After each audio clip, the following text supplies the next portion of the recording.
Shrek McPhee, the Sheriff of Baghdad. Next thing we're going to do is we're going to talk more in depth about reloads and what the best technique is. And look, I do these video diagnostic classes all over the country.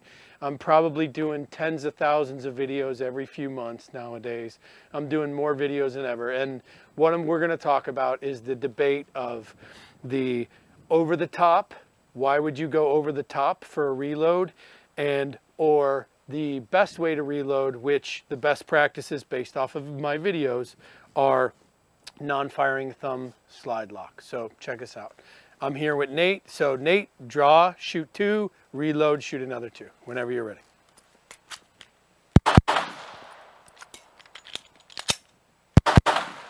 Okay, good. So Nate just shot a couple rounds, so go ahead and holster. So the debate is coming over the top versus other ways to reload, right? And here's the deal, and I see this on the range all the time.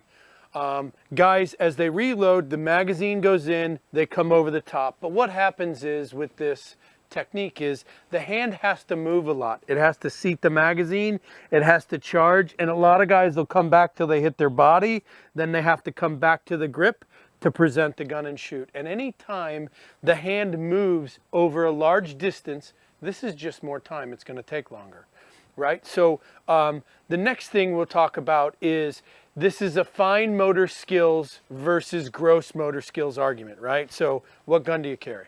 Glock 19. Glock 19. So he's got 15 rounds in the magazine, 1 in the tube. That's 16 rounds total, right? Correct. Okay. So you get in a gunfight, you draw the gun. Is that a fine motor skill? Yes. Okay, so that's one fine motor skill. And then you aim the gun. Is that a fine motor skill? Yes. And then you pull the trigger. Is that a fine motor skill? Definitely. So that gets your first round downrange. But here's the deal. You got 16 rounds total. So that is a total of 32 fine motor skills we used so far, plus the draw is 33. Now, you run the gun dry. You got to eject the mag. Is that a fine motor skill? Yes. Okay, so we're up to 32 fine motor skills. No, 33, 34 fine motor skills, excuse me, right? Correct. Okay, 34, right? Okay, so you got to get a new mag in the gun. Is that a fine motor skill? Yes. Okay, so that's 35, right? And then what's going to happen is you're going to come over the top and then you're going to shoot again. You're going to aim the gun, right? Another fine motor skill. Another fine motor skill. You're going to pull the trigger. Another fine motor skill. So the so what here is you're going to use a fine motor skills before and after, but the truth is right now in the universe you don't get any more. You can't have 35 consecutive fine motor skills. You got to come over the top. The truth is the fine motor skills argument is about training, right? And if you train yourself to put the magazine in, hit the slide lock, rotate out the grip, you're going to do it, right? The next thing is why this is the best reload. If you use your firing thumb, what'll end up happening over time is this motion, you'll end up compromising your grip and you'll end up pushing your non-firing hand off the gun. It's going to make your grip worse over a long period of time. So that's why that's not a good technique.